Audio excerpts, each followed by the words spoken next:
Bonjour à toutes et à tous, c'est un plaisir de se rencontrer grâce à Midreshet Yehuda Manitou et Lilmod.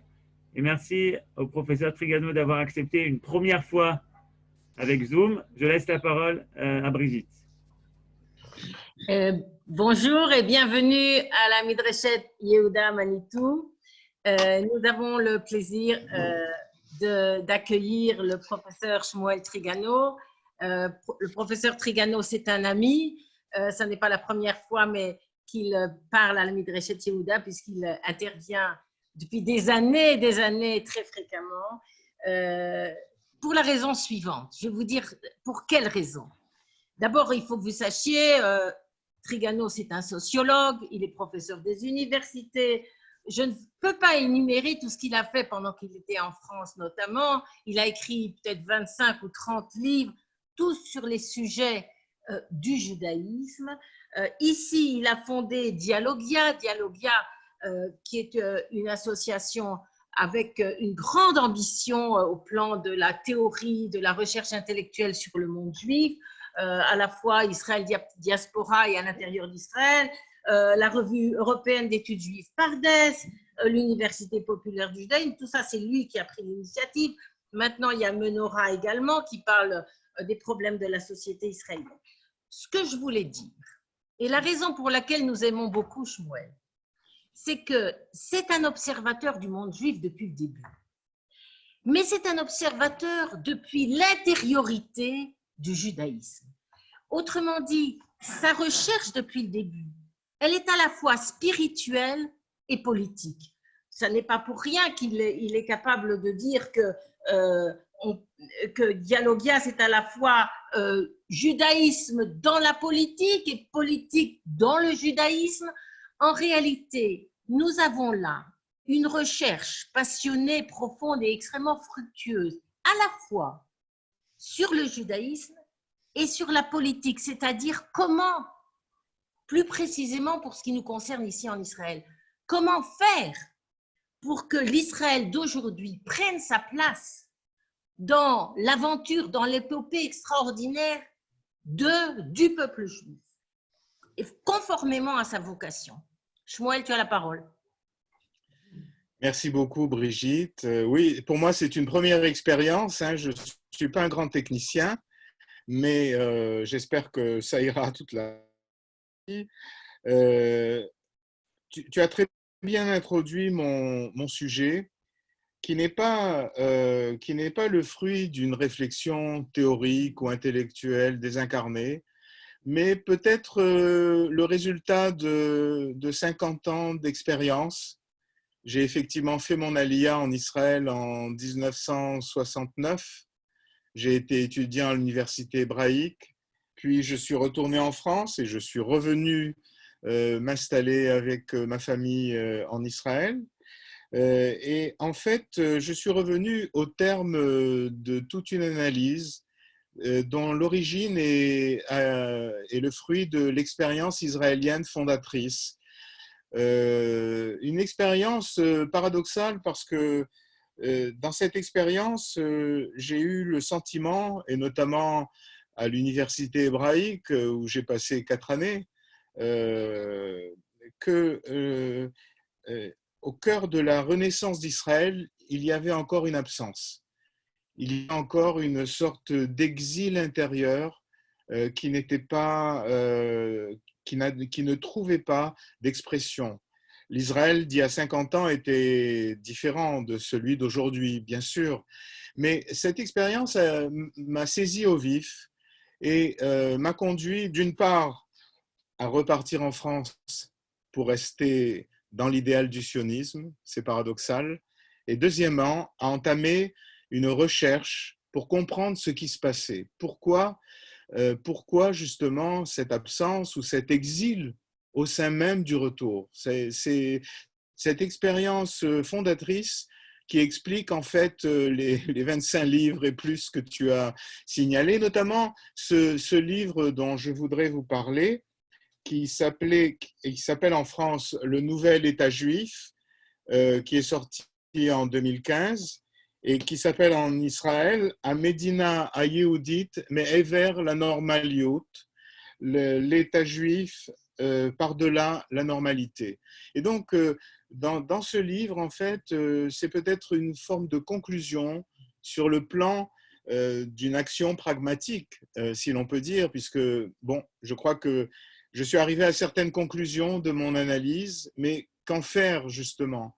Eh bien, c'est le projet de cet ouvrage qui analyse au départ toute une série de situations dans lesquelles Israël n'est pas au cœur de lui-même, si l'on peut dire. Dans la politique internationale, par exemple, quelle est la raison du sort spécifique fait à l'État d'Israël? Je laisse de côté l'antisémitisme comme haine fondamentale, sentimentale, etc. Mais dans le fait stratégique lui-même, comment expliquer, par exemple, que nos plus grands amis européens ne veulent pas véritablement d'une souveraineté israélienne? Quant au Conseil de sécurité, ils emploient la notion de proportionnalité, c'est-à-dire le fait que lorsqu'Israël est attaqué, son droit à la légitime défense est limité en fonction en fait de la nature de sa souveraineté. Comment est-il possible que dans tous les projets de règlement du conflit, eh bien, le territoire destiné à Israël est ingouvernable? Si on compare tous les plans de partage, c'est quelque chose d'affolant parce que il contribue à faire d'Israël un État indéfendable, un État d'une faiblesse, que le souvenir des victimes de la Shoah et pas un droit souverain fondé dans l'histoire, fondé dans l'existence même d'un peuple juif. Donc, toutes ces questions, comment est-il possible, effectivement, que, par exemple, que la solution d'Oslo se soit proposée, c'est-à-dire le fait que dans une situation dans laquelle un État est victorieux d'une attaque lancée contre lui, comment expliquer qu'ils doivent prouver sa bonne volonté, ils doivent donner des cages, rendre des territoires, avant même d'être reconnus, et encore est-il reconnu toujours? Donc il y a une série de situations que je définis en quelque sorte comme une sorte de démission métaphysique. Une démission métaphysique dans la renaissance physique, si l'on peut dire, d'un État d'Israël. Alors c'est une situation paradoxale, une situation déchirante, qu'on ne peut pas passer sous silence, sous l'enthousiasme idéologique, l'idéalisme, etc. Il faut au contraire épuiser le sens de ce divorce intime, de ce déchirement intérieur. Et c'est un peu ce que j'ai voulu faire dans ce livre. En fait, si vous voulez, là, on pourrait dire que le fil rouge qui nous permet de tirer le sens de toute cette situation, c'est l'idée de normalité. En fait, les Israéliens se comportent comme des gens normaux qu'ils sont peut-être devenus au moins physiquement, concrètement, socialement. Ils ne sont plus des populations abandonnées, des ghettos. Mais comment est-il possible qu'alors que les Israéliens se sentent, j'en fais partie évidemment, se sentent normaux, eh bien leur anormalité est une évidence pour la terre entière. Ce décalage n'est pas explicable uniquement par l'antisémitisme, mais je reviendrai sur la question de l'antisémitisme. Comment se fait-il que les Israéliens, tout au long des années 2000, avec la renaissance de la haine des Juifs, l'antisionisme et toutes sortes d'idéologies de ce type-là, aient mis tant de temps à comprendre ce qui était en jeu? Bien, je crois tout simplement parce qu'ils se sentaient normaux alors qu'ils sont anormaux aux yeux de l'humanité, aux yeux d'une grande partie de la planète, pas toute la planète évidemment, mais d'une grande partie de la planète. Et ce décalage, si vous voulez, fait que puisque nous sommes devenus comme les autres, qu'est-ce que les autres nous veulent?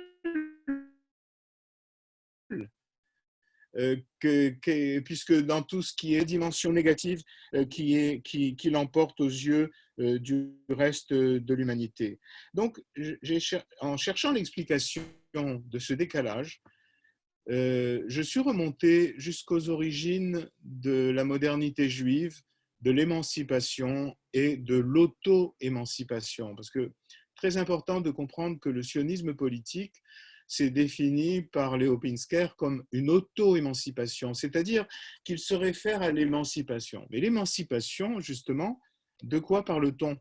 J'ai eu l'occasion d'étudier ça il y a 40 ans dans un livre qui s'appelle « La République et les Juifs », où j'ai analysé tous les pamphlets, les textes en faveur de l'émancipation des Juifs à l'époque de la Révolution française. Et là, les choses sont très claires. Bien sûr, personne ne veut les voir encore, mais elles sont très claires.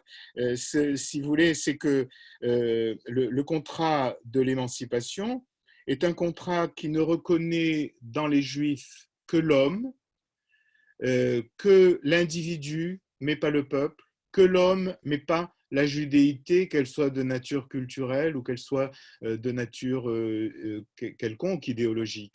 Et donc, dans la reconnaissance de l'égalité des Juifs comme citoyens, a persisté un déni non seulement de la condition de peuple des Juifs, mais en plus de la dimension juive, de l'humanité des Juifs. Alors, il faut rentrer dans le détail de cette pensée très dialectique. L'abbé Grégoire, par exemple, a une phrase tout à fait étonnante, c'est le grand défenseur des Juifs. Les Juifs sont des hommes comme nous. Ils sont des Juifs, ils sont des hommes avant d'être des Juifs. Bon, c'est vrai, mais le problème, c'est que notre seule façon d'être des hommes, c'est d'être des Juifs. Et si vous voulez, il n'est pas possible de dissocier en nous l'homme du juif, ou alors c'est un homme théorique, un homme doctrinal, c'est en fait le sujet juridique abstrait, si vous voulez, qui n'est pas référable à une identité et pas à une dimension collective.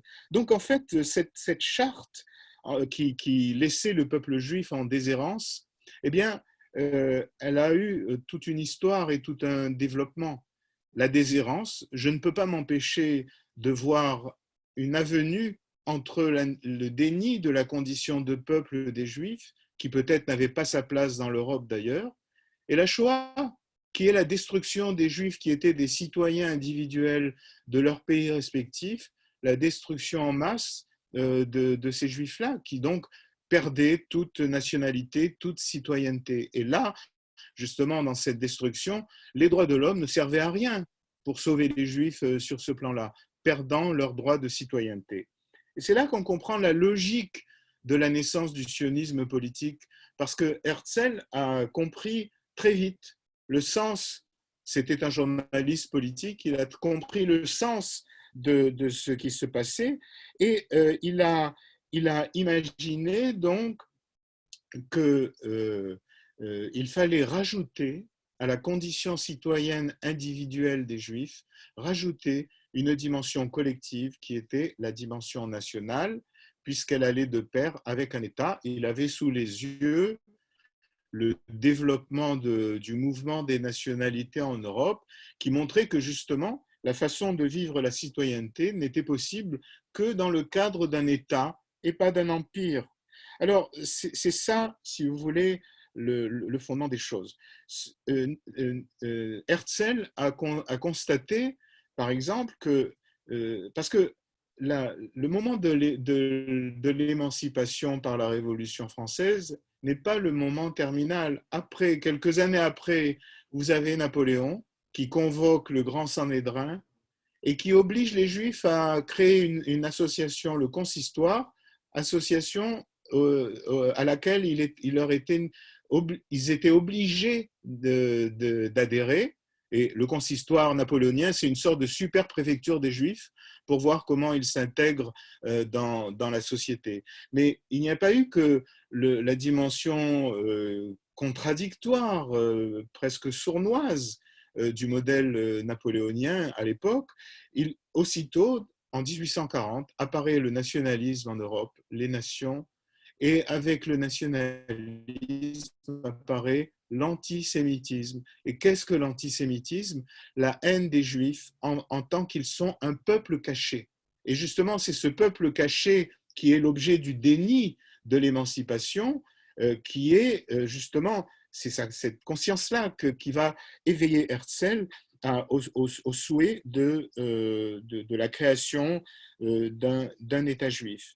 Mais c'est là justement où est le problème. Parce qu'en fait, l'appel d'Herzl, l'invention, la découverte d'Herzl reste dans la logique de l'émancipation. C'est-à-dire qu'il ne tente que de corriger une défaillance de l'émancipation, mais non pas de la remettre à plat. Et d'une certaine façon, là j'emploierai une terminologie précise, le peuple juif reste dans la déshérence alors qu'une nation israélienne est projetée. Et donc là, si vous voulez, il y a une sorte de dissociation qui est faite. Ce n'est pas le peuple juif qui crée un État, mais ce qui va devenir une nation israélienne. Et donc, il y a dans cette réalité comme un héritage de tout ce qui s'est passé auparavant, et notamment un héritage de l'émancipation. Et là, je dirais que mon analyse, qui se base sur pas mal d'auteurs, et notamment Rousseau, le philosophe absolu de la démocratie, eh bien, la souveraineté politique des Juifs d'un État d'Israël que Herzl construit ne s'est pas accompagnée de sa dimension métapolitique. Métapolitique, ça veut dire après la politique, en quelque sorte, au-delà de la politique, c'est-à-dire en fait, c'est tout ce qui relève des fondements, c'est tout ce qui relève de la légitimité, c'est ce qui relève en fait de l'histoire, de la continuité historique d'un sujet historique qui serait le peuple juif. Et en quelque sorte, dans le sionisme et dans la création du sionisme, le projet de la normalité, de la normalisation des Juifs, a oublié justement le projet de cette dimension, la dimension métapolitique, qui est le fondement dans l'absolu, si l'on peut dire, dans la conviction des gens qui le vivent, de la réalité des choses. Savoir que le peuple juif est un sujet de l'histoire. Et en tant que sujet de l'histoire, il n'a même pas besoin d'être reconnu, il pose son existence. Et si certains ne sont pas d'accord, ça se règle dans la cour, comme on dirait à l'école. Et donc, si vous voulez, il y a ici quelque chose de fondamental qui a, on pourrait dire, échappé au sionisme et qui a fait que, en quelque sorte, je dirais poétiquement, la galoute ne s'est pas close dans le retour à Sion.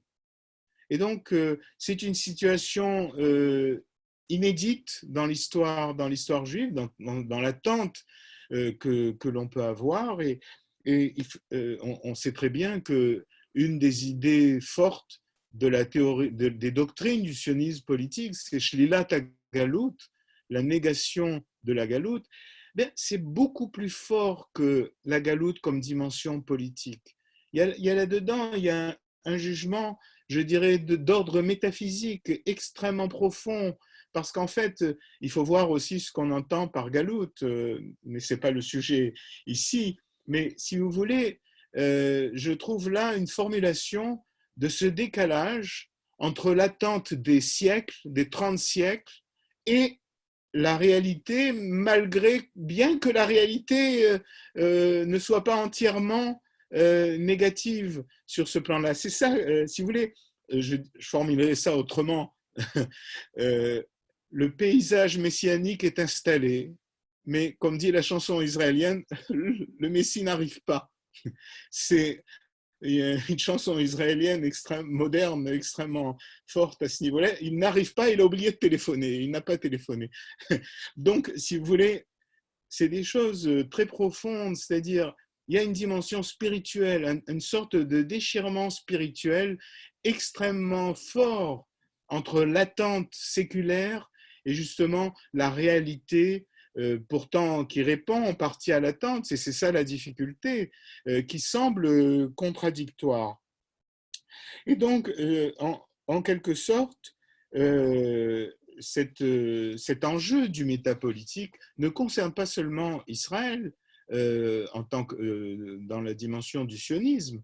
Bien, il court tout au long de l'histoire du 19e et du 20e siècle. Les Juifs n'ont pas été seulement l'objectif de plusieurs tentatives d'annihilation et de destruction, que ce soit en Europe ou en Orient, mais il y a eu aussi des tentatives idéologiques de détruire le fondement symbolique et le fondement intellectuel de l'héritage juif, de la tradition juive, de tout un ensemble de tout un trésor intellectuel. Donc, il y a eu à la fois un combat sur le plan de la survie physique, mais également sur le plan de la continuité morale, intellectuelle et symbolique. Et les deux sont très importants à ce niveau-là. Je sais bien qu'en Israël, c'est le règne du bitsouisme, mais du pragmatisme, mais malgré tout, les enjeux symboliques sont ceux qui décident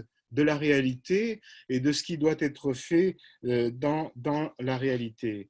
Et c'est ce qui explique aussi pourquoi, comme j'ai tenté de le démontrer dans d'autres ouvrages, pourquoi, par exemple, l'Europe, l'Union européenne ne reconnaissent en Israël que le souvenir victimaire de la Shoah, mais certainement pas sa dimension métapolitique. Regardez par exemple, alors que l'Europe aujourd'hui se débat avec la mortalité due à l'épidémie, eh bien, ils trouvent le moyen d'envoyer un ultimatum à Israël de ne pas annexer quoi que ce soit, de ne pas construire de maison à Jérusalem.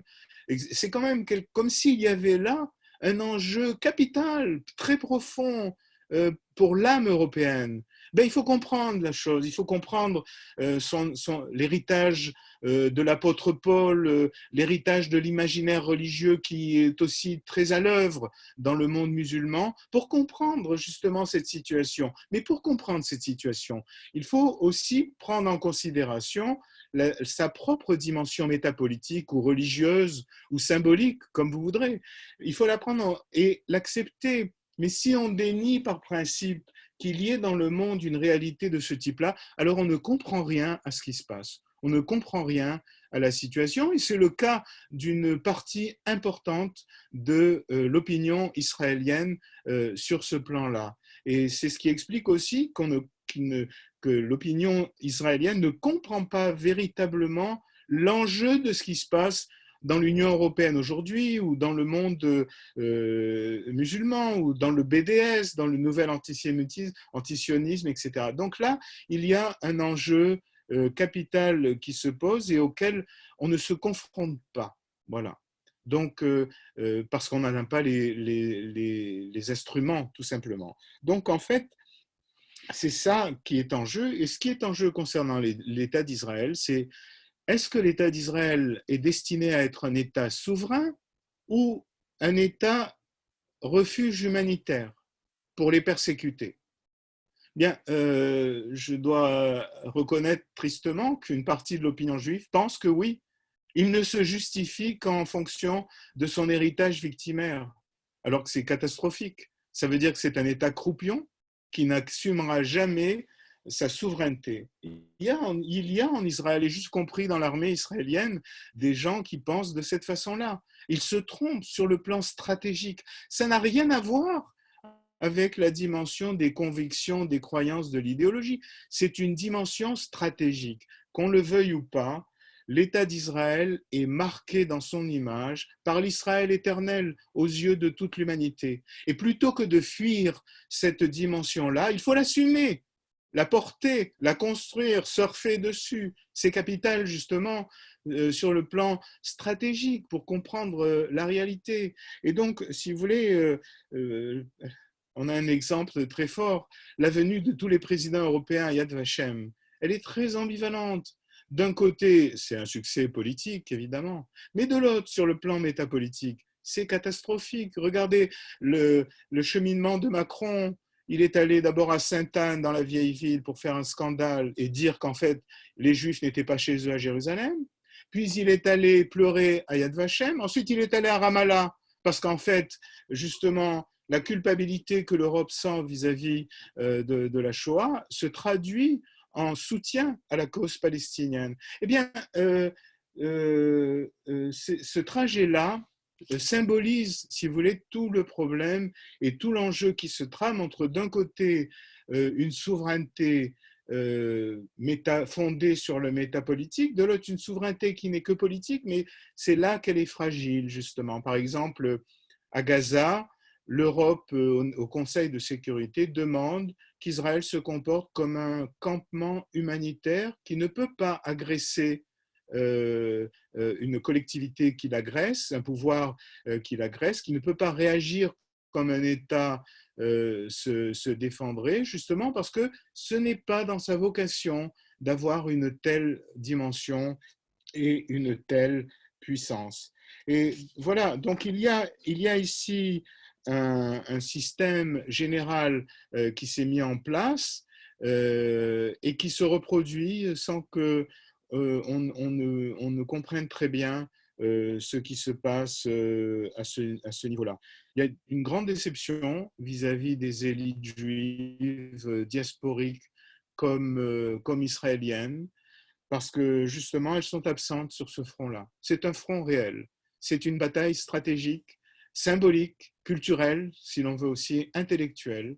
Et c'est justement ce qui doit inspirer tout à fait un renouveau, à la fois un renouveau politique, mais aussi un renouveau, je dirais, moral ou éthique, parce qu'en fait, aujourd'hui, du XXIe siècle, sur le plan éthique, nous vivons sur l'héritage de Franz Rosenzweig, d'Hermann Cohen, j'ajouterais d'une certaine façon de Lévinas, mais cette éthique-là est inadéquate à l'existence d'un État, à l'existence d'une souveraineté. Et si vous voulez, là, il y a un champ à développer, parce que, prenons pas l'éthique de Tzahal, par exemple, qui a été réformée dans les années 90, ou même la doctrine de la Havlaga de Berl Katznetson, pose un problème, si vous voulez. Est-ce que selon cette éthique, on doit attendre d'être attaqué pour se défendre?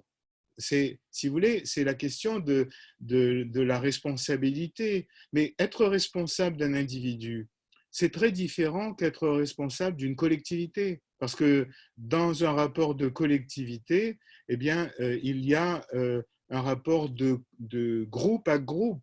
Et là, on est dans un autre univers, c'est l'univers de la sociologie, ce n'est plus l'univers de l'éthique et de la philosophie. Il y a deux registres radicalement différents.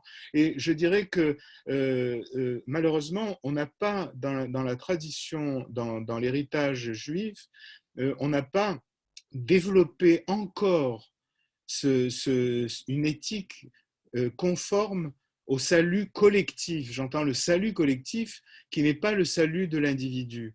C'est deux ordres de grandeur tout à fait différents. Et c'est une science à inventer sur ce plan-là.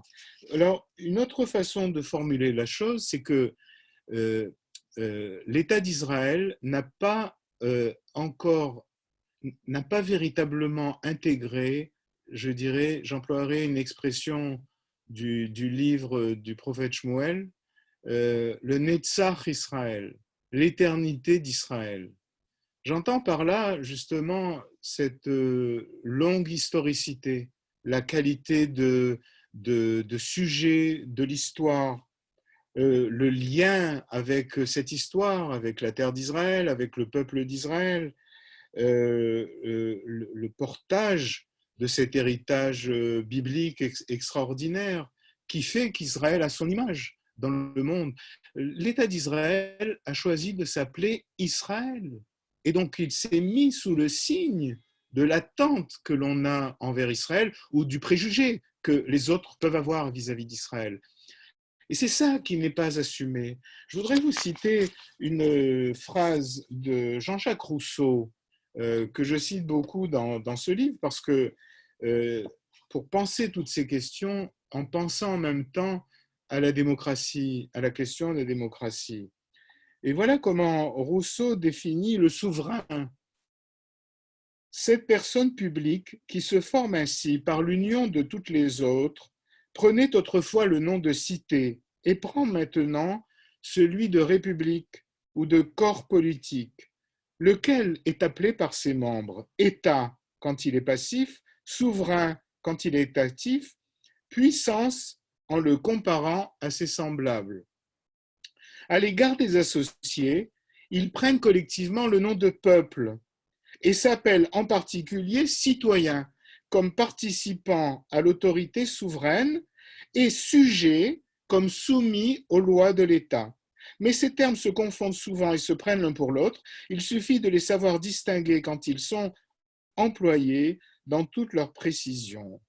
Et je dirais que qui est une définition tout à fait fascinante de la République ou du corps politique, il y a une dimension particulièrement importante justement pour le Netzach Israël, c'est que ils sont appelés voilà, souverain quand il est actif, puissance en le comparant à ses semblables. Quels sont les semblables du souverain? C'est d'autres États, d'autres souverains. Et donc, si vous voulez, ici, il y a une multiplicité d'ordres, de compréhension et d'action, justement, pour la condition collective. Or, cette condition collective, le sionisme l'a restaurée, quoique en tant qu'Israélien, plus qu'en tant que peuple juif, mais il est resté en recul de la dimension de puissance, c'est-à-dire la personne collective telle qu'elle se manifeste envers l'humanité, envers le monde des nations, des autres nations.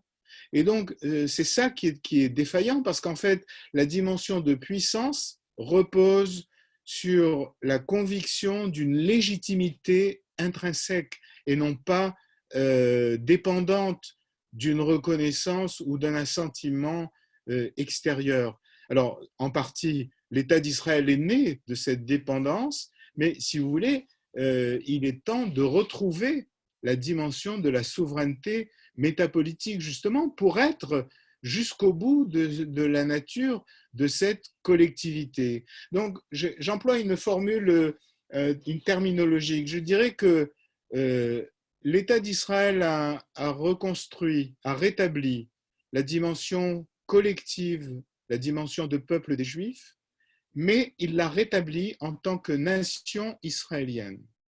Et là, je ferai une différenciation. Dans la nation israélienne, vous avez par exemple des citoyens qui ne sont pas juifs, mais qui sont israéliens et font partie de la nation. Mais dans le peuple juif, vous avez évidemment les Israéliens, mais tous les Juifs qui sont d'autres nationalités, pour l'instant.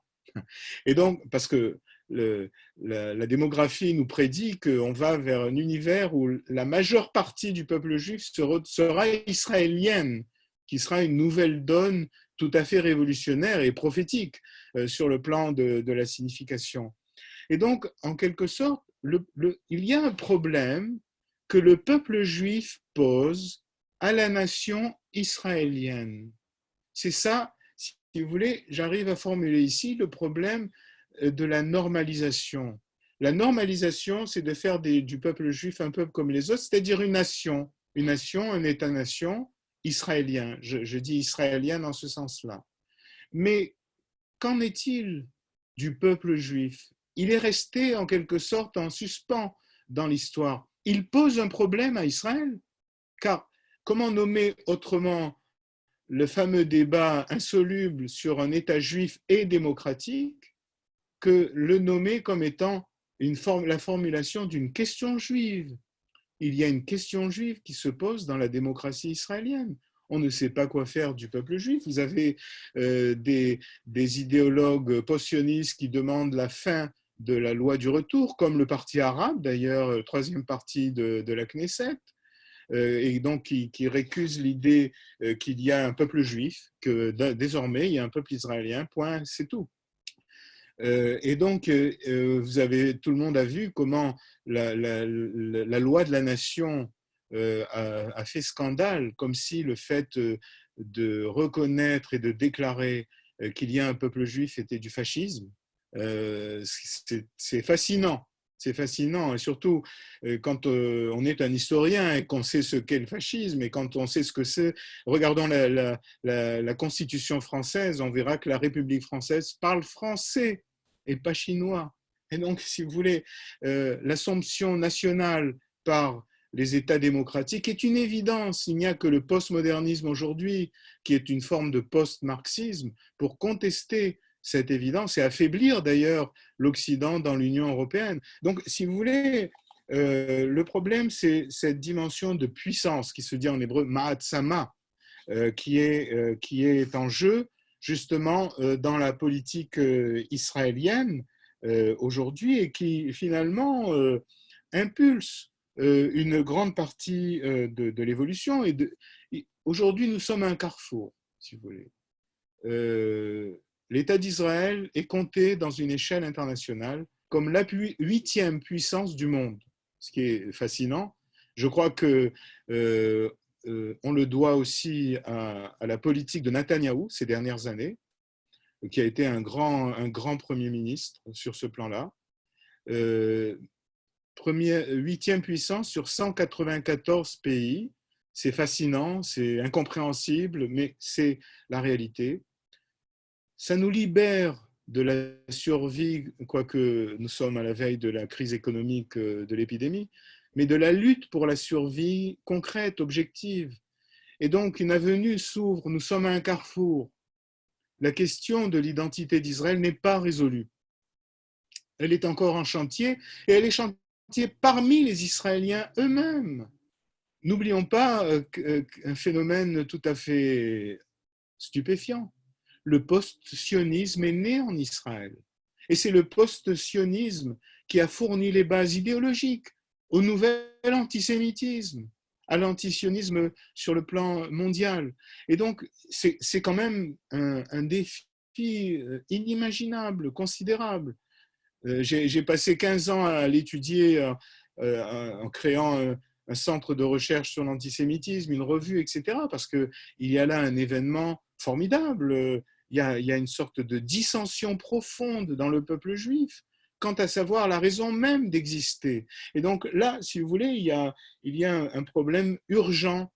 Et donc nous sommes à un carrefour, justement, où Israël choisira sa voie, soit, comme dirait, ça me rappelle Rosenzweig, soit devenir une Albanie du Proche-Orient, un État, certes, high-tech, start-up et compagnie, mais insignifiant sur le plan du message, alors qu'il y a une attente considérable de ce message, soit il réintégrera son héritage. Cette réintégration, évidemment, c'est un travail intellectuel, culturel, symbolique. Est-ce que vous savez, par exemple, que dans le livre d'histoire du Mamlarti, c'est-à-dire l'éducation publique, laïque, parce qu'il y a laïque et religieux public, eh bien, le livre d'histoire en usage qui s'appelle Athènes, la Grèce, Rome et Jérusalem, le livre d'histoire juive commence par, non pas l'histoire du premier temple, parce que l'archéologie aurait prouvé que c'est faux et c'est un mythe, mais par la conquête de la Palestine par l'empereur Alexandre le Grand.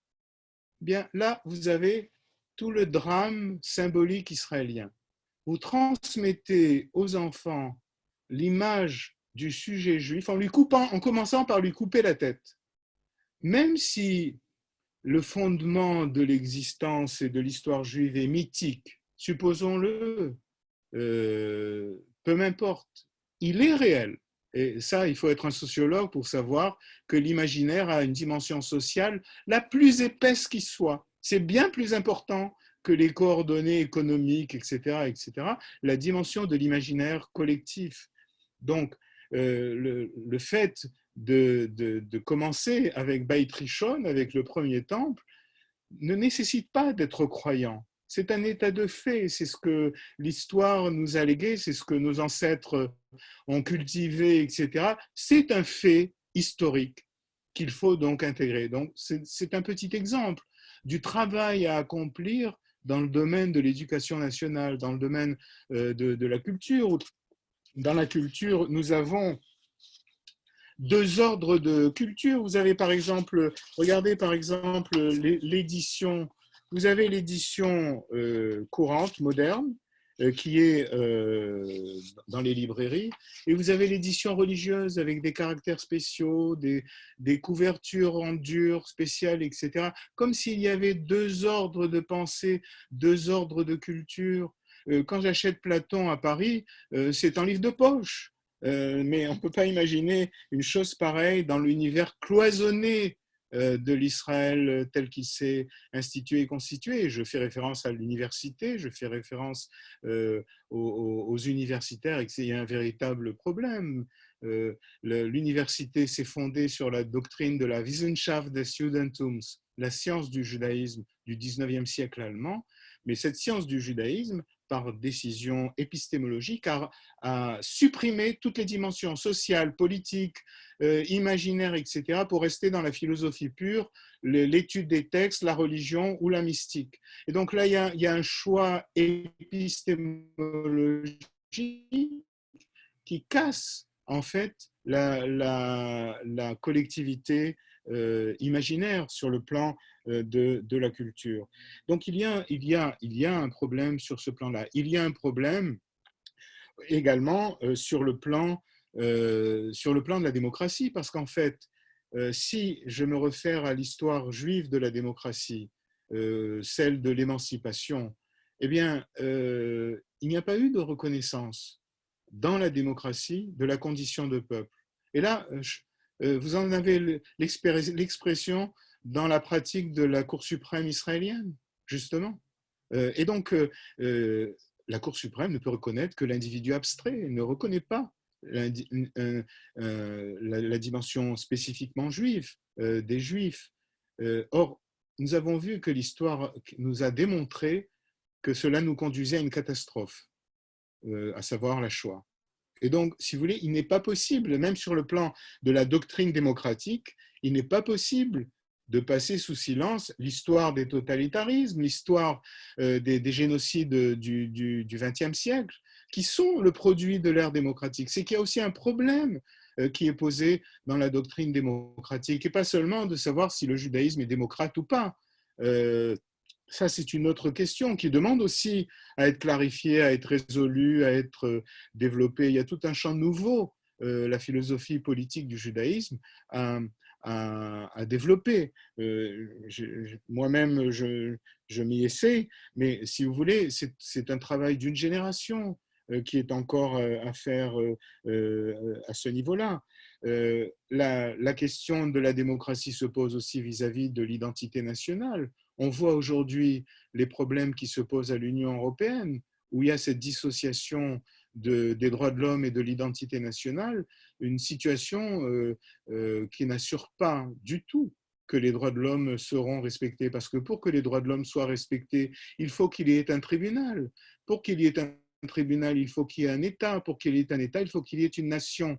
Et donc une collectivité qui soit d'accord pour vivre entre elles, avec une dimension de solidarité, de mutuelle responsabilité. C'est la nation, cette dimension-là. Si vous enlevez la nation, tout s'effondre et la démocratie se fragmente, comme c'est le cas aujourd'hui, même en Israël, avec un multiculturalisme exacerbé. Donc, il y a ici énormément de questions qui se posent, mais dans la pensée juive elle-même, il y a aussi ce clivage entre le symbolique et le pratique. si vous voulez. Les deux convergent, mais ils ne se confondent pas. Et ça, c'est quelque chose de très important. Peut-être que le peuple juif est plus grand qu'un État d'Israël ou qu'un État juif. Parce qu'en fait, si l'on en croit notre tradition, il est, il est censé porter la présence divine qui ne se mesure pas, qui ne se décompte pas. C'est l'idée du fameux verset « Je résiderai au sein des enfants d'Israël ».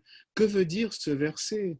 C'est-à-dire que la transcendance est inscrite au cœur de l'immanence. Et ça change le rapport à l'immanence, à la cité, à ce niveau-là. Et ça demande à être pensé en termes contemporains, en termes modernes. Mais si vous voulez, si je vais du côté de Rousseau, mais lui aussi, il a besoin d'une transcendance, puisqu'en fait, il arrive à la conclusion que si les citoyens sont les auteurs de la loi, jamais ils ne la respecteront. Ils trouveront toujours des compromis, des explications, etc. Et donc, il invente ce qu'il appelle lui-même une religion civile. Et cette religion civile, elle sera calquée sur la religion classique, mais elle sera sous la gouverne de l'État. Bien, c'est le patriotisme, ça a été dans une forme caricaturale le nationalisme outrancier, etc.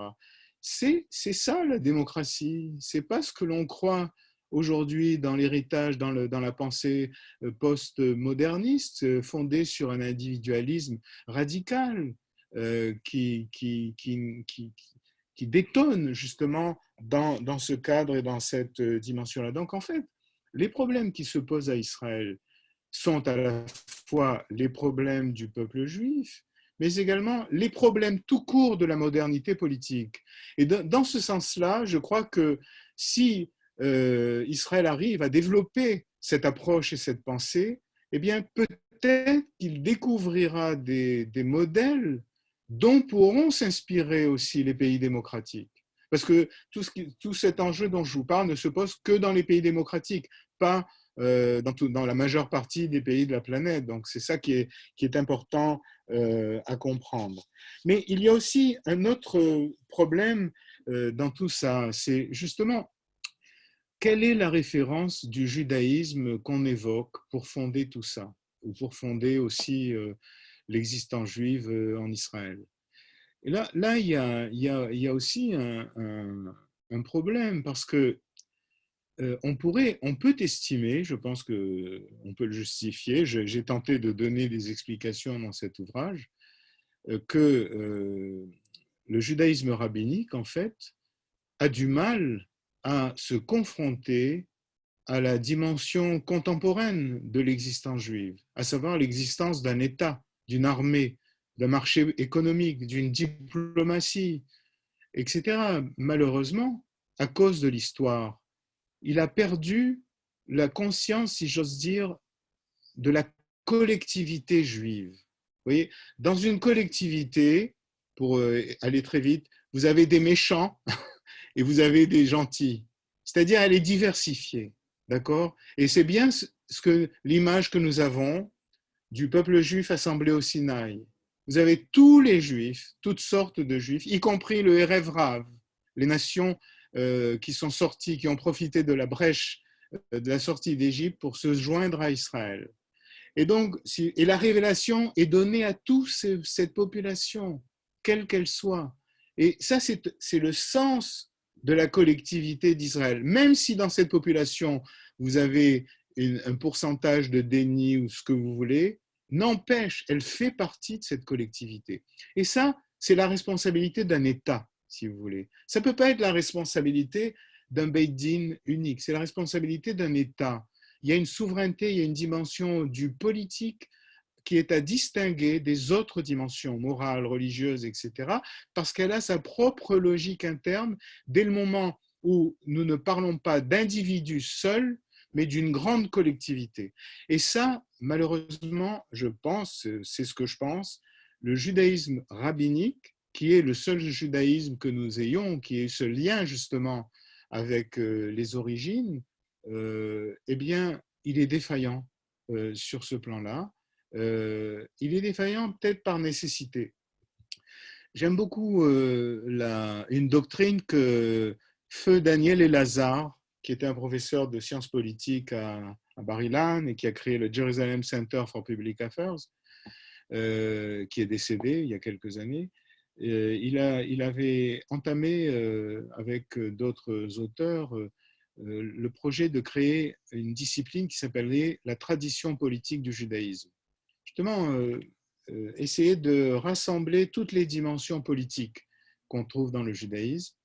Et il y avait notamment dans cette conception, développée aussi par Stuart Cohen, qui est professeur à Bar-Ilan et qui est maintenant à la retraite, la doctrine des trois couronnes, Shloshet Aktarim, qui est une petite phrase très sobre dans le traité des pères, Pirkei Avot, qui nous dit qu'il y a trois couronnes: la couronne de la prêtrise, la couronne de la royauté et la couronne de la Torah. Et il rajoute la couronne du renom, du bon renom qu'il est. Mais disons que la théorie des trois couronnes est extrêmement riche, parce que ce n'est pas les trois pouvoirs de Montesquieu, pas du tout. Chaque couronne s'occupe de la totalité de l'existence juive, mais d'un point de vue particulier. La couronne de la Torah, c'est la conformité à la Constitution, la conformité à la loi. La couronne de la prêtrise, la conformité à la sanctification. Okay, et la couronne de la Torah, évidemment, est portée par le prophète. Puis les sages se sont arrogés cette couronne, cette autorité. Puis vous avez la couronne de la prêtrise, qui n'existe plus depuis que le temple a été détruit, et la couronne de la royauté, qui n'existait plus depuis que l'État avait été détruit et les Juifs dispersés. Or, ce qui se passe de nos jours avec le sionisme politique, c'est la résurgence de la couronne de la royauté, qu'on comprend comme étant l'instance du pouvoir civil et politique. Vous remarquez que dans la tradition juive, pouvoir civil et politique, pouvoir religieux, pouvoir sacerdotal sont séparés. La catastrophe dans ce système, c'est quand l'un s'allie à l'autre contre l'autre, ce qui arrive tout au long de l'histoire, si vous voulez. Les faux prophètes à la cour des rois d'Israël jouaient justement ce rôle-là. Or, lorsque le temple et l'État ont été détruits, il ne restait que la couronne de la Torah. Et là, les sages, Chachamim, Chazal, si vous voulez, ont déclaré que la sagesse est supérieure à la prophétie, ce qui est un véritable coup d'État. Mais laissons ça de côté. Et donc, en ce nom-là, ils ont pris en charge toutes les affaires de la cité, parce que personne d'autre ne pouvait le faire. Et donc, en fait, le judaïsme rabbinique est le judaïsme vu du point de vue du Keter Torah. Mais attention, il y a le Keter Malchut et le Keter Keuna. Les autres ne sont pas négligeables. Ils sont aussi extrêmement importants. De telle sorte que le judaïsme revu dans cette lumière s'est modifié par rapport à l'époque biblique. Okay, et cette modification a occulté les dimensions, des potentialités qu'il y avait dans le judaïsme originel. Et là, si vous voulez, la question qui se pose, c'est qu'aujourd'hui, si l'on considère que l'État a rétabli la couronne de la royauté, alors attention, la couronne de la Torah n'est plus habilitée à prendre en charge cette dimension-là, parce qu'elle en est incapable, en fait. Elle n'a pu le faire que dans un état d'urgence, une situation d'urgence, mais elle en est incapable. Ce qui vous explique pourquoi, je vous donne là une explication anthropologique et concrète, ça vous explique pourquoi le judaïsme est devenu le synonyme de l'étude. Alors, il est bien prévu que tu l'étudieras soir et matin, jour et nuit, mais dans ce cas-là, où est-ce que tu prends le temps de vivre? Comment tu survis? Comment tu te défends contre tes ennemis? Comment tu as de la nourriture, etc. C'est un modèle impossible pour un État avec une réalité concrète inscrite dans la réalité. Eh bien, c'est ce saut-là, ce réajustement-là qui est encore à faire dans la doctrine du judaïsme. C'est pourquoi je crois que le judaïsme a aussi un avenir créatif et pas simplement conservateur de ce qui est reçu. Et donc là aussi, il y a tout le chantier est ouvert. Il n'est pas encore habité. Et c'est très important de développer justement une pensée politique du judaïsme et dans le judaïsme, parce qu'en fait, ce n'était pas actuel durant 25 siècles d'exil. Et même, si vous voulez, le deuxième temple n'était pas un État souverain. Ezra et Néhémie étaient des fonctionnaires de l'Empire perse. L'Empire perse avait une façon de dominer les peuples conquis en détruisant leur État, mais en les laissant libres de leur religion. Bien, ils ont fait ça, Cyrus a fait ça pour les Juifs, mais jamais la souveraineté telle qu'elle a existé du temps de David et Salomon n'a été rétablie. Et donc, c'est plus que 25 siècles qui est en jeu justement dans la nouvelle donne que représente la création d'un État d'Israël. On voit qu'on en est très loin de la normalité. Cette normalité, j'ai oublié de le dire, elle continue ce que les émancipateurs de la Révolution française appelaient la régénération des Juifs. Parce qu'en fait, dans l'esprit de l'émancipation, la judéité était la décadence de l'humanité dont était responsable l'Europe parce qu'elle les avait persécutés. C'est une définition sartrienne avant la lettre. À savoir que c'est parce que les Juifs ont été persécutés que l'humanité en eux s'est dégradée qu'ils sont devenus juifs. Cessons de les persécuter, ils cesseront d'être juifs. C'est le modèle, absolument le modèle positif, si l'on peut dire, de l'émancipation des Juifs.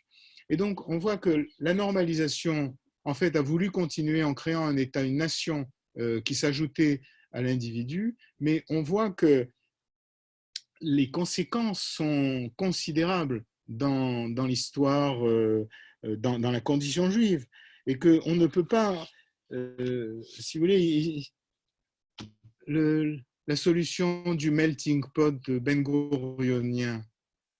Bon, l'idée est bonne, mais la méthode est catastrophique, parce qu'en fait, le modèle de la culture unifiante de tous du kibbutz galouyot n'était pas ça. Et donc, ce modèle écarté d'autres groupes juifs, d'autres communautés, et on connaît le problème des séfarades au début de la construction de l'État et de la société israélienne. Et donc, si vous voulez, aujourd'hui, vous avez un multiculturalisme débridé qui est proche de l'autodestruction, si l'on peut dire. C'est-à-dire, l'idée de Ben-Gurion de la Mamlartiout était une idée formidable, c'est l'idée du bien public, l'idée de la cause publique, si vous voulez. Oui, mais attention, dès le moment où on l'a définie, se pose le problème du lien avec cet héritage et avec cette réalité. Le kibbutz galouyot, le rassemblement des exils, d'ailleurs, ça s'appelle le rassemblement des exils et pas des exilés. Ce n'est pas un entassement d'immigrants qui viennent de tous les... C'est infiniment plus.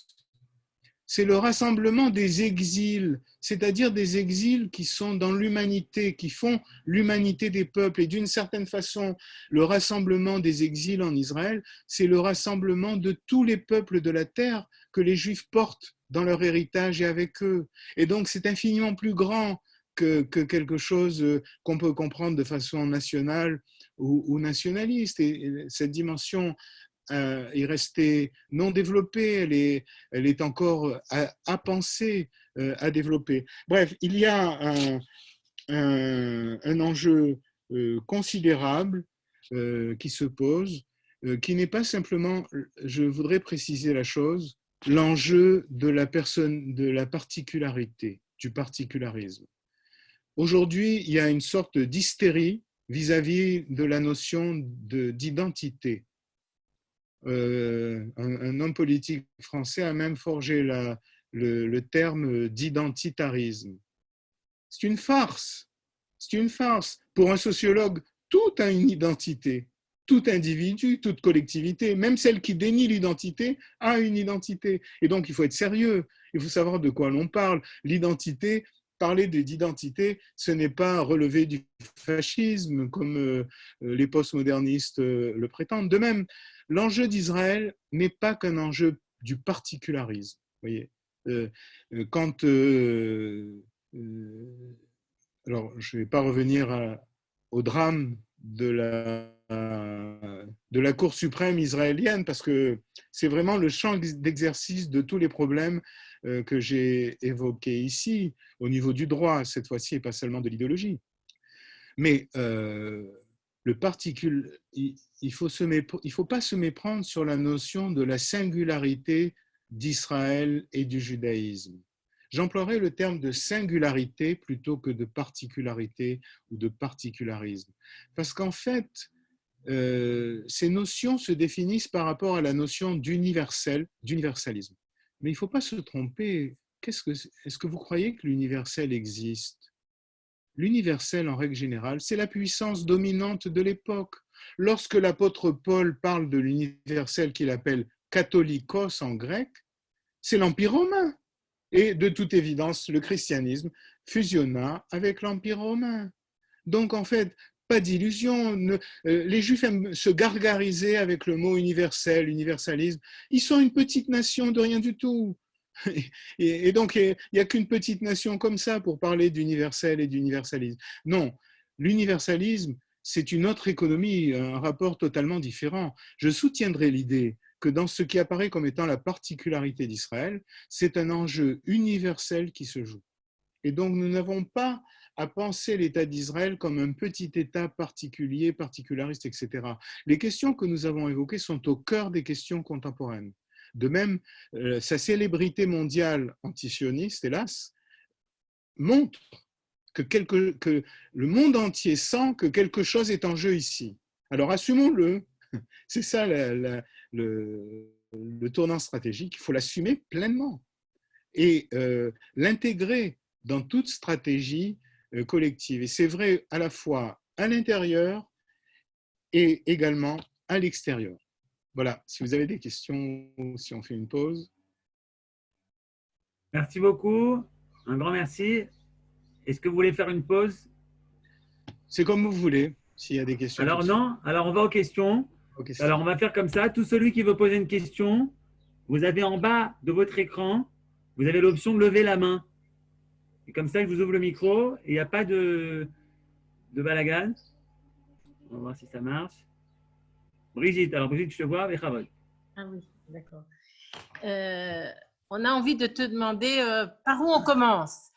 Et la question immédiate serait, est-ce que cette crise mondiale qu'est le corona va être de nature à porter atteinte au postmodernisme et donc à être à l'origine d'une révolution qu'on appelle notamment en Israël? Alors, j'ai pu écrire que, à mon sens, la crise pandémique signe la fin du postmodernisme. J'ai étudié le postmodernisme. J'ai un livre là qui est traduit en hébreu, mais qui doit sortir dans les mois qui viennent. La nouvelle idéologie dominante, le postmodernisme. Une cour essai sociologique, parce que je prends au sérieux cette idéologie, mais il faut l'étudier comme une idéologie. Malheureusement, elle a gagné l'université, de telle sorte que des universitaires sont en fait des idéologues au nom de la science qu'ils disent professer. Donc, il y a vraiment un débat à faire à ce niveau-là. La théorie du genre, ce n'est pas une science, c'est une invention. Toutes sortes de disciplines du postmodernisme sont des inventions. Et je crois que ce qu'a montré cette crise, c'est que c'est une crise mondiale, donc le produit de la mondialisation, dont l'importance de la Chine est l'exemple même, l'illustration même, au point que, par exemple, tous les médicaments, toutes les machines sont fabriquées en Chine. Comme si, tout simplement, l'Occident démocrate a oublié que la Chine est un État totalitaire et que c'est parce qu'il croit qu'elle est très proche de ses intérêts privés spécifiques, avec 1 milliard d'habitants. Donc, le fait que cette crise soit une crise de la mondialisation va conduire à la destruction ou à la relativisation de la mondialisation. Par exemple, si on écoute le discours français, dorénavant, il faudra rétablir des barrières économiques puisqu'il faut développer, il faut qu'on développe chez soi les médicaments dont on a besoin et ne pas être dépendant de l'étranger. Il faut, pour pouvoir faire ces médicaments, il faut recréer des industries qui ont disparu. Pour que ces industries restent performantes, il faudra rétablir les protections douanières et donc les frontières, etc., etc. Donc, ce qui est apparu, c'est que les vieux États-nations sont en danger dans la mondialisation.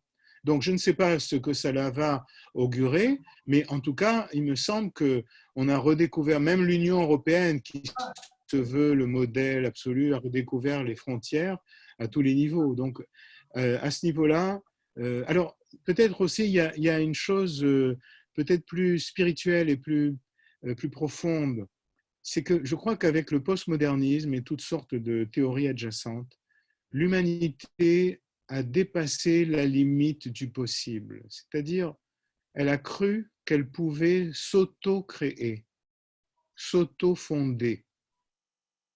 La modernité politique aussi, la démocratie, elle est auto-fondée. Si on lit bien Rousseau, il explique comment la démocratie est auto-fondée, même si elle a besoin par la bande d'une religion civile, c'est-à-dire d'une transcendance, une transcendance fabriquée, si vous voulez.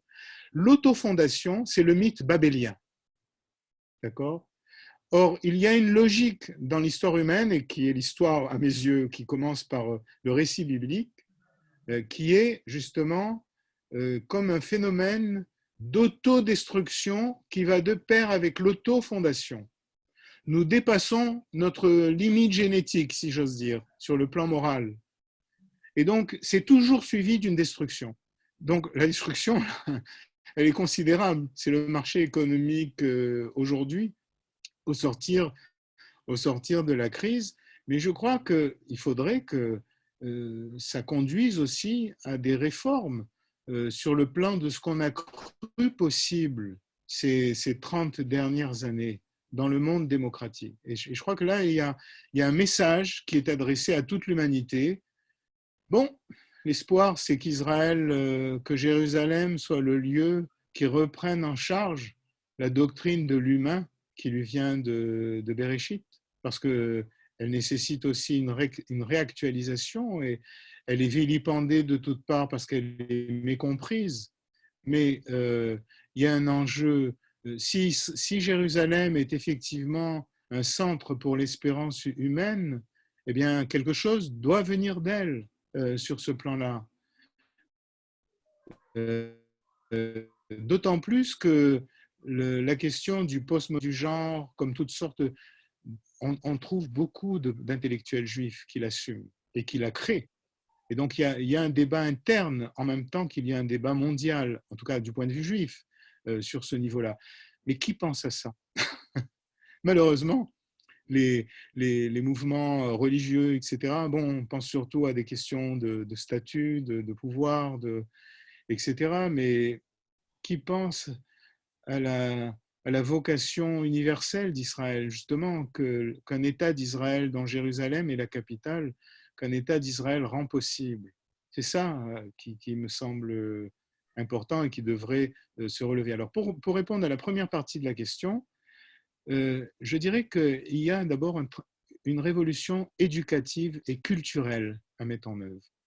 Parce qu'en fait, il faut trouver une symbiose nouvelle, un nouveau récit de la condition collective juive sur le plan de l'histoire, de la philosophie, sur le plan de la culture. On n'a pas intégré. Vous pouvez d'ailleurs prendre en exemple un modèle intéressant, qui est le modèle de la France que nous connaissions, bon, c'est-à-dire la France du temps où j'étais au lycée, et qui n'est pas la France d'aujourd'hui. Cette France ultra-laïque, etc., avait intégré l'histoire de l'Ancien Régime dans l'histoire nationale. On commence par Clovis, même si on arrive à Danton, à Robespierre et à De Gaulle, etc. cette intégration n'a pas eu lieu en Israël sur le plan du récit historique. On étudie le Tanakh comme une discipline littéraire, comme l'Odyssée ou l'Iliade, si vous voulez. Alors, bon, c'est bien déjà de l'étudier, mais en fait, c'est pas ça. C'est justement pas ça. Et donc, il y a tout un travail, je pense, parce qu'il faut être, au départ, il faut avoir de l'humilité, si vous voulez. Il y a un travail à accomplir pour installer quelque chose d'autre qui soit possible. Il y a aussi un travail sur aujourd'hui un champ qui s'ouvre, un champ de construction qui est un nouveau commentaire de la Torah. Quel est le commentaire de la Torah pour notre génération et pour l'avenir qu'ouvre la création d'un État? C'est pas possible de s'en tenir à ce qui précédait uniquement. Bien sûr, ce qui précède fait partie de l'héritage de la tradition, mais en fait, c'est une pensée toujours vivante et qui prend des pousses, des formes nouvelles au contact. Parce que finalement, le contact à nouveau avec Eretz Israël, c'est comme si les Juifs avaient touché terre à nouveau. Ils étaient des Luftmensch dans le vide. Ils ont touché terre. Et toucher terre les transforme, les modifie, pas seulement du point de vue physique, etc., mais également du point de vue moral et du point de vue intellectuel. Et donc, si vous voulez, c'est ce travail-là, ce nouveau commentaire, moi j'y crois beaucoup parce que je lis la Torah comme si elle me parlait aujourd'hui et j'essaie de comprendre ce qu'elle veut me dire et ce que je peux entendre par rapport aux exigences d'aujourd'hui. C'est ça, c'est ce sentiment-là, cette créativité qu'il faut retrouver.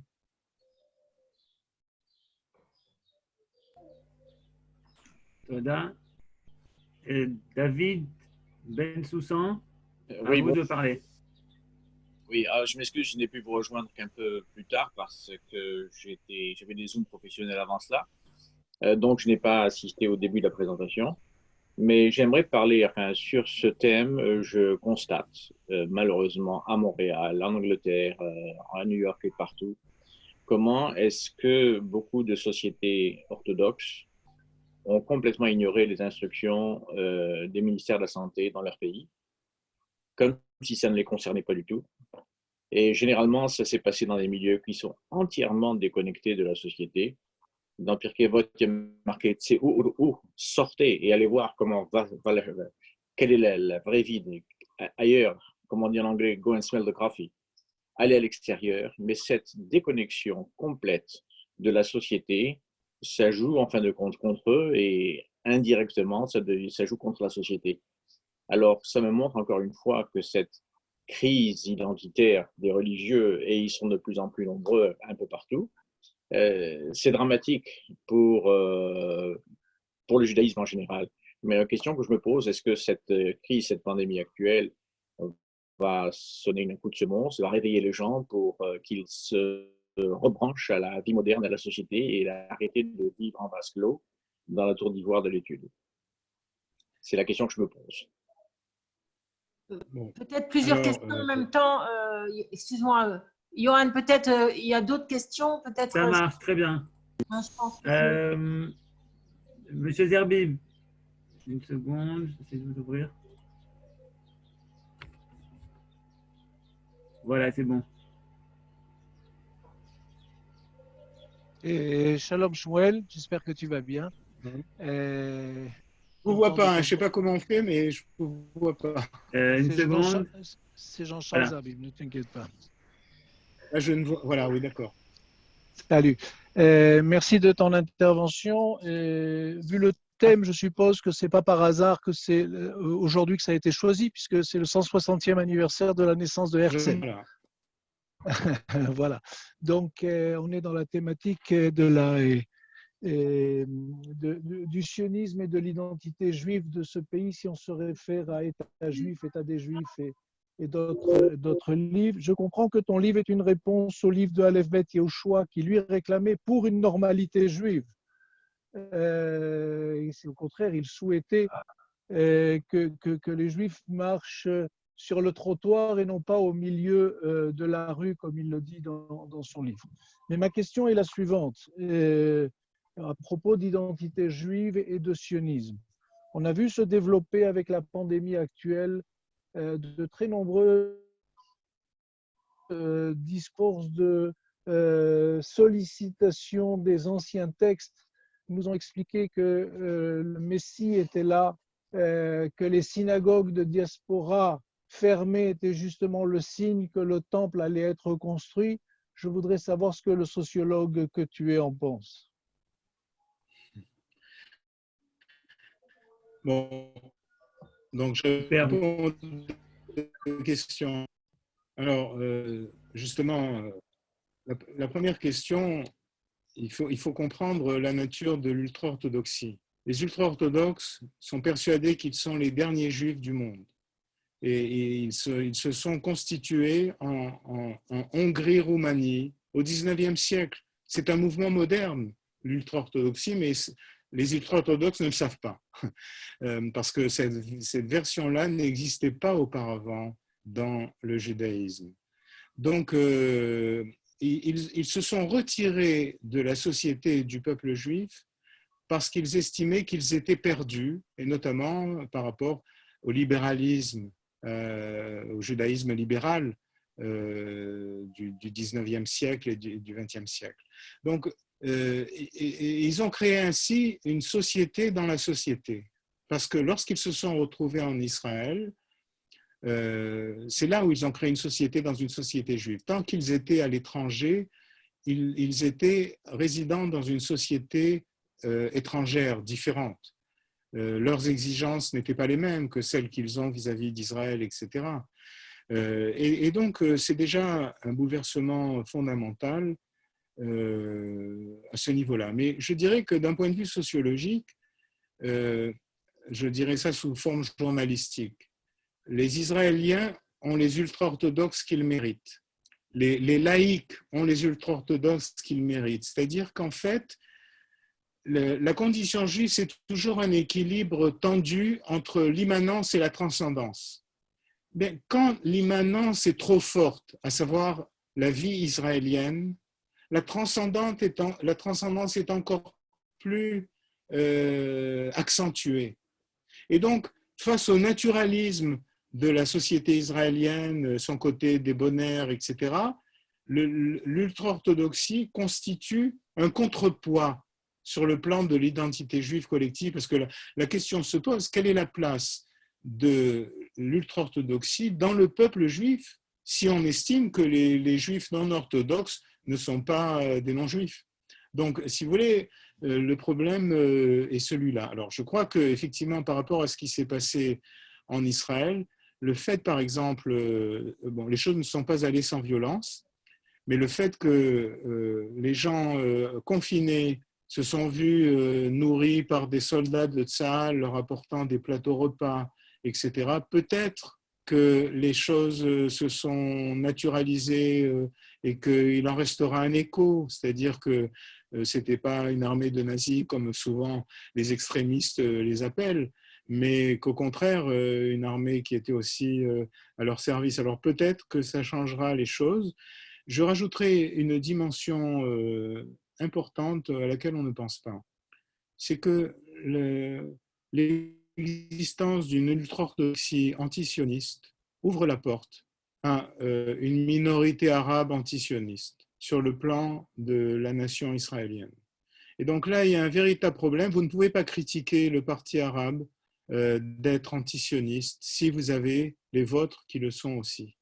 Et donc là, il y a un véritable problème qui se pose, qu'Israël permet, tolère, mais vous savez, ce ne serait pas toléré en France ou ailleurs. Et donc là, il y a une question qui se pose aussi, qui est une question politique et religieuse à ce niveau-là. Alors, sur le plan, la deuxième question, je crois que j'ai un peu oublié le sujet. Vous pourriez revenir dessus? Monsieur Zerbi, oui. Je disais, enfin, après avoir cité Aleph Bet Yehoshua sur la normalité juive, La question que je me posais par rapport à identité juive et sioniste, qui est le thème de l'intervention, était de dire on a vu fleurir ces derniers temps beaucoup de positions d'un certain nombre de rabbins, pas tous ultra-orthodoxes, tels qu'on vient de les définir, qui nous parlent. Ah oui, oui, oui, je me souviens. Qui est allié à la fois l'identité juive et le sionisme, et nous expliquer que la fermeture, s'appuyant sur des textes, que la fermeture des synagogues en diaspora correspondait au programme divin de reconstruction, de fermeture, pour citer de mémoire, des fenêtres et des portes pour ouvrir la grande porte qui est le temple de Jérusalem. Et je voulais savoir ce que le sociologue pensait de ces positions. Bon, moi, je n'avais jamais entendu cette histoire, mais je dois dire que sur le plan objectif, si l'on pense que l'idée est très fort, que le minyan ne soit plus possible, que la synagogue soit fermée, que la prière donc des individus soit coupée de sa socialité, c'est un signe, c'est une question. Si nous croyons que l'histoire nous envoie des signaux ou qu'elle a un sens, c'est énorme comme phénomène. Bon, ceci dit, je n'irai pas jusqu'à une interprétation de ce type-là. J'en suis incapable, hein, je n'en sais rien, mais je reconnais que dans le fait lui-même, il y a quelque chose qui interpelle terriblement. Mais c'est aussi, ce qui interpelle aussi, c'est que le fait qu'après la fête de Pourim, il y a eu ce développement de l'épidémie dans la société religieuse. Si vous voulez, dans la conscience juive, il y a aussi un réflexe de la conscience. S'il m'arrive quelque chose, la première question que je me pose, c'est qu'est-ce que j'ai fait? En quoi je suis responsable de ce qui m'arrive? C'est la conscience prophétique. Même que ce soit des affaires internationales, des guerres, etc. Pourquoi, justement, pourquoi cela arrive-t-il? Et donc, si vous voulez, il y a là vraiment une question intime pour le croyant. Mais de là à tirer une telle conclusion, d'abord, je n'en sais rien, et ça se repose sur rien de particulier. J'ai vu des études numériques, symboliques, etc. Mais voilà, en tout cas, ce qui est sûr, c'est que le fait lui-même, il est unique dans l'histoire, en tout cas récente. Et le fait qu'il frappe comme ça spécifiquement la communauté religieuse, remarquez les autres religions aussi. Les églises sont fermées, les mosquées sont fermées, les rassemblements sont interdits. Voilà, mais ça a un sens particulier, sans doute, dans l'expérience juive.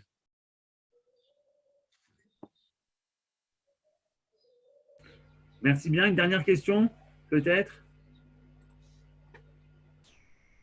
Quelqu'un qui lui pose une question. Pourquoi ne parlez-vous que des Haredim et non des sionistes religieux qui, eux, réfléchissent aux problèmes concrets que vous avez soulevés? D'accord, c'est ça, c'est la question? Je lis parce que c'est par écrit. D'accord. Alors, oui, c'est peut-être le problème. C'est que le milieu sioniste religieux est, par principe, le milieu le plus propice et le plus favorable à ces questionnements. Mais il ne s'y développe pas. Et très souvent, je vois ça dans beaucoup d'endroits, il y a comme un blocage sur le plan de l'autorité, du rapport à l'autorité rabbinique déjà, mais un blocage aussi parce que, si vous voulez, il faut bien comprendre quelque chose. Le sionisme religieux a pris le train du sionisme en cours de route. Il n'était pas à la gare de départ. Même la religiosité juive s'est opposée à l'idée sioniste. Et donc, prendre le train en marche, ok, mais faire comme si il y avait là un fondement, me semble illusoire. C'est-à-dire que le sionisme religieux, je crois, n'a pas suffisamment construit le terrain. C'est-à-dire, il a essayé, alors le Rav Kook, évidemment, a essayé de trouver une explication à ce décalage dont je parlais au départ. Le problème aujourd'hui, c'est qu'est-ce que ce sionisme a comme doctrine à proposer pour l'avenir du judaïsme et l'avenir de l'État d'Israël. Si on voit l'impact, par exemple, sur le plan politique, ben, c'est quand même pas encourageant, hein, regardant la faiblesse de Yamina, du parti de droite, qui logiquement rassemblait le sionisme religieux. Je pense que l'importance du public n'a pas sa correspondance dans la représentativité à la Knesset. Donc il y a ici un problème, je pense, de représentation, mais c'est vrai que le sionisme religieux, dans la mesure où il est supposé à mi-chemin entre laïque et religieux, est le milieu cible d'une telle perspective et d'une telle... C'est celui qui est le plus capable de le comprendre. Mais l'impression concrète que j'en ai, c'est qu'il est absent. Il est absent, il est lui-même peu confiant en lui. Il y a beaucoup de questionnements qui se posent par rapport à la société contemporaine. Voilà, je lis régulièrement ma Corrichonne et je vois qu'il y a un tel écho justement de l'opinion du sionisme religieux. Voilà, on arrête. Il y a une dernière question peut-être. Muriel, rapidement. Et bonjour, vous avez parlé de beaucoup de choses très intéressantes et j'ai relevé deux mots. Le mot universel dont vous dites qu'il a été détourné, qu'il est détourné actuellement de son sens premier, et le mot identité qui est devenu un mot honteux, dont on ne peut plus parler. Et moi, en Israël, hein, il y a un autre mot qui, je pense, qui est très important en ce moment, c'est le mot démocratie, qui est beaucoup utilisé à tout bout de champ comme un étendard, mais comme une idéologie. Souvent en opposition à juifs, puisqu'on doit toujours préciser juif et démocratique. Et en fait, ça fait un contre-usage, c'est-à-dire que ça a un effet un petit peu comme si on est tellement presque comme devant un veau d'or, je dirais presque, avec ce mot démocratie, que souvent ça empêche justement un vrai débat démocratique parce qu'on est obligé on est arrêté par la peur de ce qu'il pourrait y avoir de déviance, de déviation par rapport à la démocratie. En Israël, je trouve que c'est vraiment une question. Je voudrais savoir ce que vous en pensez de l'utilisation de ce mot, moi je dirais un peu outrancière. Brigitte Blia a dit la bonne expression, c'est devenu un objet idéologique. Ça l'a toujours été d'ailleurs, la démocratie, ce n'est pas une science, hein, c'est une idéologie politique. Et vous avez absolument raison, en Israël, il est invoqué par toutes sortes d'acteurs, mais je dirais qu'ils ne savent pas ce dont ils parlent. Et c'est pourquoi dans ce livre sur l'État juif, il y a un sous-texte qui est un commentaire du contrat social de Rousseau, où je montre que Rousseau lui-même a besoin d'une transcendance pour rendre possible la démocratie.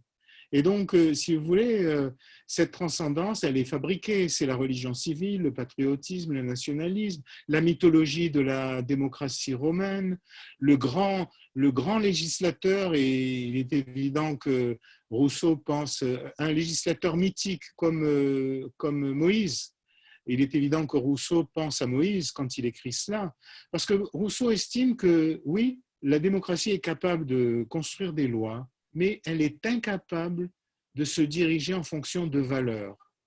Et là, je retrouverai Max Weber qui a bien démontré que si les valeurs sont le fondement de la rationalité, les valeurs n'ont aucun fondement rationnel. Et donc, elles sont de l'objet de la révélation, du mythe, de la croyance, etc. C'est-à-dire que le père fondateur de la démocratie sait pertinemment que cette idée de l'autofondation est impossible sans un imaginaire collectif. Alors, c'est une contradiction interne à la doctrine de la démocratie. Il faut le savoir. Mais on ne peut pas faire autrement. Et donc, tout au long de l'histoire du 19e et du 20e siècle, la démocratie n'a pu se dérouler que dans le cadre des États-nations, avec un rapport très particulier entre la nation et l'État. Et il y avait une identité collective qui était le fond même, comme on l'a vu tout à l'heure, de la République, de l'État. Mais avec le postmoderne, on a pris un autre sens, à savoir que c'est le règne de l'individu, de l'individualisme radical. Par exemple, je ne sais pas, prenons la théorie du genre qui estime que être un homme ou une femme, c'est de l'ordre de la décision individuelle.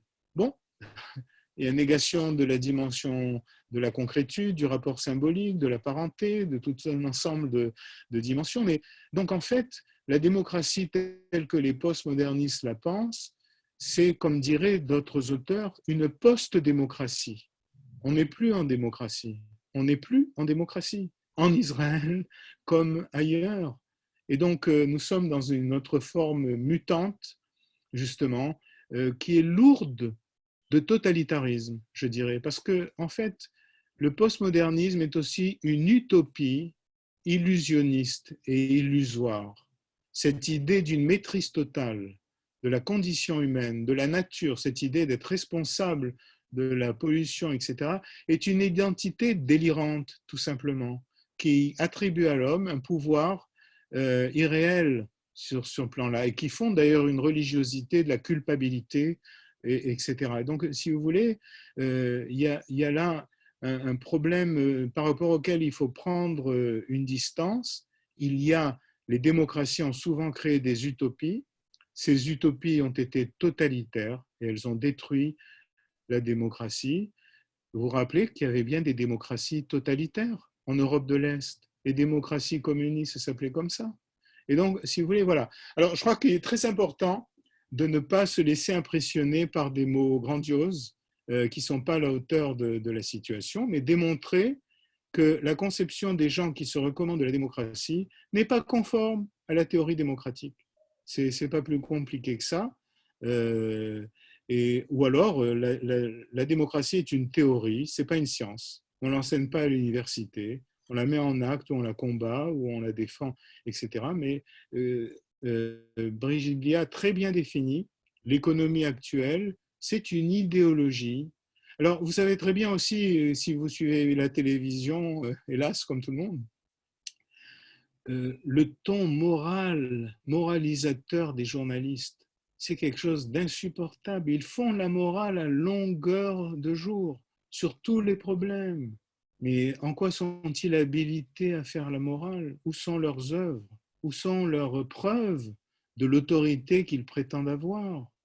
Et là, ça va de pair avec démocratie, raciste, fasciste. Il y a donc tout un vocabulaire de la moraline, comme on dit en français, de la moraline postmoderniste qui donne toute son ampleur devant les micros et les caméras et qui impose en quelque sorte au discours une limite, à savoir que, attention, si vous si vous dites tel mot, vous adoptez telle position. En général, des positions horribles, extrémistes, fascistes, pour le bon, etc. Voilà. Donc, c'est comme le mot fascisme qu'on emploie à tour de bras n'importe où, n'importe comment, et notamment en Israël et parmi les plus hautes personnalités. Je crois qu'on peut arrêter là. Merci beaucoup, Shmuel. Et on était vraiment très contents et très nombreux à écouter d'ailleurs aussi. Merci beaucoup Lilmod également et tous les gens qui ont participé à ce moment exceptionnel. Merci, merci beaucoup. À bientôt. Portez-vous bien. Merci beaucoup. Je vois que vous avez apprécié le Zoom. Voilà. C'est une première essai. J'ai toujours échoué jusqu'à présent. Mais bon, merci. Voilà. C'est réussi. Grâce à toi. Allez, au revoir. À bientôt. Au revoir. Au revoir.